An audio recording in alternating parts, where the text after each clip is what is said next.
šmarješki občini opozarjajo na nekatere slabe rešitve prenove regionalne ceste. 3 milijone evrov za infrastrukturo v sevniški občini. Življenje s sladkorno boleznijo.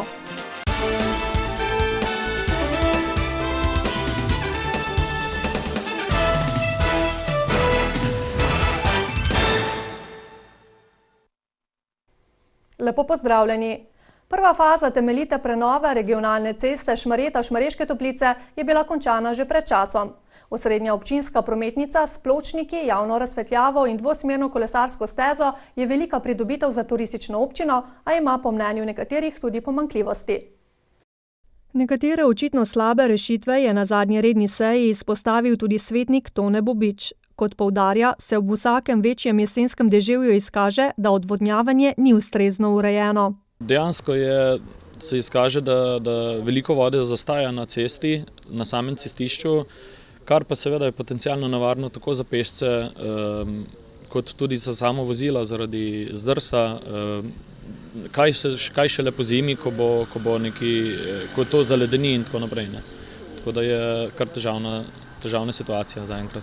Nova prometnica naj bi vsem udeležencem v prometu zagotavljala večjo prometno varnost, a vsaj zaenkrat to še ni tako. Znano težavo, na tem delu je voda namreč zastajala že v preteklosti, torej še pred rekonstrukcijo, je zato nujno treba odpraviti, dodaja. Kakor vemo sami, tudi stanovalci tukaj okoliški, da v teh krajih oziroma prav na tej točki ni malo vode, tako da je treba zadevo rešiti zares oziroma zadevo treba rešiti na ta način, da bo dejansko rešena dolgoročno in pa ob veliki količini vode. Zagotovilo je, da se dejansko bo to rešilo na nek konkreten način, pa bomo videli, kako se bo stvar izkazala. Temeljita prenova državne ceste, ki jo izvaja Direkcija za infrastrukturo, še ni končana. Pri tako veliki naložbi pa se lahko pojavijo tudi pomanjkljivosti, meni tamkajšnja županja. Zaradi tudi projekta, ki je bil takšen, kot je bil, druga faza izvedbe še sledi in do prevzema te investicije bodo vse napake odpravljene. Direkcija za infrastrukturo je razpis za izbor izvajalca druge faze prenove državne ceste od Brezovice do Šmarjeških Toplic že objavila. Odpiranje prispelih ponudb bo sredi novembra, izbrani izvajalec pa mora naložbo končati v 8 mesecih od podpisa pogodbe. Za občino Sevnica je značilna razpršena oziroma redka poseljenost na dokaj velikem območju. Zato gre iz občinske blagajne veliko denarja za opremljanje in vzdrževanje infrastrukture. Letos so temu namenili okrog 3 milijone evrov. Pretežno hribovita občina ima veliko vodotokov in plazovitega terena, prek 200 km lokalnih cest in več kot 400 km javnih poti. Veliko najbolj dotrajanih odsekov smo posanirali, obnovili, prenovili, tudi nekaj plazov. Največji plaz v Trnovcu saniramo in je njegova vrednost preko 300 tisoč evrov. Kot sanacija plazov je stalnica tudi skrb za številne mostove. Ena večjih naložb je bila gradnja novega mostu čez Kamenico. To je povezava iz Mirnske doline, torej iz Gabarja preko križišča Hinc v Krmelj, predvsej obremenjena cesta, kjer je bil lesen most in dejansko je občina po pridobljeni projektni dokumentaciji je javno podjetje zgradilo popolnoma nov most. Dela so stala 120 tisočakov, od tega je šla polovica za premostitveni objekt. Celotna vrednost je tako visoka. Zaradi tega, ker soglasodajalci seveda zahtevajo ureditve gorvodno in dolvodno, seveda tudi brežine vodotokov, kar je breme lokalne skupnosti in pri vseh tovrstnih investicijah seveda mora lokalna skupnost poskrbeti za tudi vodarske ureditve, poleg izgradnje premostitvenega objekta. Ob lokalnih tečejo v občini tudi državni projekti, ki jih financira Direkcija za infrastrukturo. Najzahtevnejši med njimi je obnova nadvoza v Sevnici, ki mora biti zaključena marca prihodnje leto. Na današnji dan pred 73 leti je pri preizkušanju orožja tragično preminil legendarni komandant slovenskih partizanskih enot Franc Rozman Stane. Ob obletnici njegove smrti so na Lokvah pri Črnomlju na kraju tragičnega dogodka pripravili spominsko slovesnost. Kljub dežju se je zbralo veliko ljudi iz celotne Bele krajine, pa tudi z drugih koncev Slovenije. Nagovorila jih je črnomaljska županja Mojca Čema Stjepanovič, ki je med drugim dejala. Pred 73 leti je narodni heroj dal življenje za svojo lastno državo.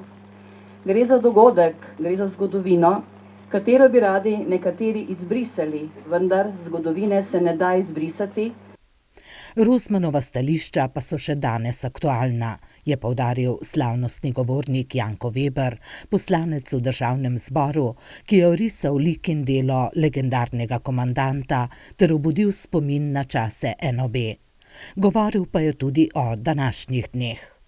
Številna dogajanja v svetu in doma nas opozarjajo na to, da ne smemo nikoli pozabiti, kdo smo, zakaj smo postali samostojna država, zakaj so mnogi žrtvovali svoja življenja za svobodo in odpravo revščine. Moramo se vprašati, ali smo se borili za samostojnost zato, da je danes kar 400 000 ljudi na robu revščine, je dejal Veber, ki je bil kritičen tudi do razprodaje družbene lastnine, sprave in poskusov delitve slovenskega naroda. Odločitev o samostojnosti nas je združila in povezala. Ne dopustimo, da nas delijo na prave in neprave. Dokazali smo, da zmoremo veliko. Skupaj se moramo upreti lobijem in manipulacijam, tako Veber, vrniti dostojanstvo ljudem in Slovenijo razvijati. Na zmagovitih dosežkih in ne na izdajstvu in klanjanju interesom, ki nam jemljajo dostojanstvo in spoštovanje. V spomin in poklon priljubljenemu partizanskemu komandantu in vsem borcem so številne delegacije položile cvetje in vence k spominskemu obeležju. Na kraju tragičnega dogodka pa je zvenela domoljubna partizanska pesem.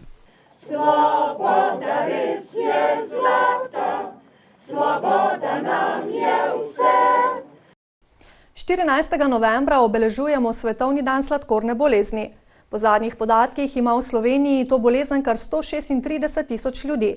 Gre za ljudi z diagnosticirano boleznijo, še veliko več pa je žal takih, ki jim diagnoze še niso postavili. Na svetu je več kot 366 milijonov ljudi s sladkorno boleznijo. Po napovedih bo ta številka še naprej vztrajno rasla. Da se lepo shajati, res pa je, da terja nekaj discipline. Mogoče je sprememba zadnjih let ali pa trend zadnjih let, da se bolj poudarja telesna aktivnost, redna vadba, manj medikamenti. Učinkovito preprečevanje je verjetno še najboljša rešitev proti diabetesu. Preventiva je stvar pri mladih. Tukaj smo žal šibki. Starejši že vedo, pri čem so se navadili. Sladkorno bolezen po podatkih Svetovne zdravstvene organizacije predstavlja eno največjih svetovnih epidemij. Je ena od vzrokov, ki pripeljejo do slepote, odpovedi ledvic, srčnega napada kapi in amputacije nog. Zahrbtnost diabetesa je v tem, da ne srbi, ne peče, nimaš zelenih pik. Nič ne veš, dokler ti laboratorij ne pove stanja. Šele tam se pozna, posledice pa tudi niso akutne. Društvo diabetikov Novo mesto je ob svetovnem dnevu sladkorne bolezni priredilo srečanje, na katerem so udeleženci med drugim prisluhnili predavanju na temo sladkorna bolezen in spolnost. Sladkorna bolezen precej poslabša spolno funkcijo, zato ker tu gre tudi za organsko okvaro živčevja in ožilja. In tudi pri moških je to dokazano, ker se pač da to lažje izmeriti, kot pri ženskah je pa to težje izmeriti. Ampak tudi študije, ki so sicer redke pri ženskah, dokazujejo, da je tudi njihovo spolno zdravje slabše. V tem primeru se morajo osredotočiti na druge spolne prakse in več delati na intimnosti, kar dokazano pomaga, dodaja Sime Tingerjeva. Konec novembra se v novomeškem kulturnem centru Janeza Trdine obeta nova premiera. Na svoj račun bodo prišli ljubitelji opere. Na sporedu bo namreč romantična opera po istoimenskem romanu Josipa Jučića Deseti brat. Pri njenem nastajanju sodeluje približno 50 posameznikov.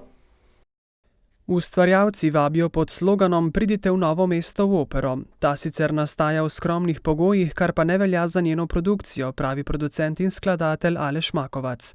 Gre za romantično delo v 3 dejanjih, ki je nastajalo 8 mesecev. Značilnosti te opere so pravzaprav enake značilnostim vseh romantičnih velikih oper, s tem, da sem v tej operi pravzaprav uporabil nekoliko več plesov. Obljubljamo doživetje prave operne predstave kot v vseh večjih mestih. V ospredju je ljubezenska zgodba med učiteljem Lovrom in Graščakovo hčerko Manico. Uprizoritev sledi ideji, da je slovenski narod še vedno razdeljen, močno razdeljen na dva svetova. Na eni strani imamo hladen svet višjih slojev, ki verjamejo v moč oblasti in denarja, na drugi strani pa je svet vaščanov, to se pravi nižjih slojev. Zbor solistov bo precej obsežen, zaradi števila ponovitev pa je potrebna dvojna zasedba. Glavnino predstavljajo moški pevci, vloga Graščakove hčerke Manice pa je zaupana Katji Konvalinka in Irenije Buah-Tiran. Jaz moram reči, da sem presrečna, da se to dogaja v Novem mestu. Vsakič, ko se pripeljejo tile pevci v Novo mesto, sem jaz čisto vzhičena, ker pač vidim, da začenjamo neko veliko stvar. Operi so se pridružili tudi člani novomeškega folklornega društva Kres. Ja, mi sodelujemo s 3 pari. Čeprav je veliko predstav, bojo sodelovali pravzaprav vsi člani vodilne skupine. Je pa za nas izziv to vsekakor. Premiera bo 22. novembra, nato sledi še 12 predstav, od tega 5 šolskih. Projekt je vreden približno 50 000 evrov. Sami se vprašamo, kaj bomo pa naslednje leto, ali lahko še nekaj več ga naredimo? Težko. Moramo odkrito povedati, da v tej dvorani kulturnega centra težko kaj takega. Torej, na tem nivoju nekje bomo morali ostati, ali se pa kako drugače odločiti. Delček opere smo lahko predstavniki 7. sile okusili na današnji predstavitvi. V njen svet nas je popeljal eden od 2 tenoristov, Klemen Torkar, ki nastopa v vlogi 10. brata.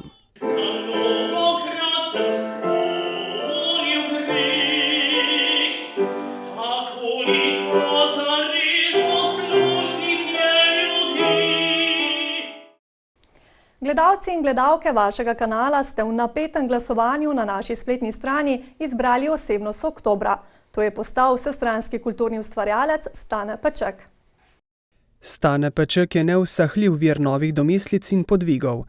Oče Škratov Mokronožcev, vodja tabora slovenskih pevskih zborov in idejni vodja festivala Ahte Orglice. To so le nekatere izmed njegovih zamisli, ki so ugledale luč sveta po njegovi zaslugi.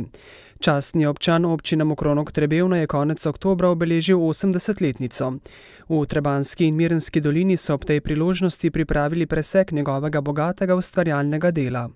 Moram povedati, da sem presenečen.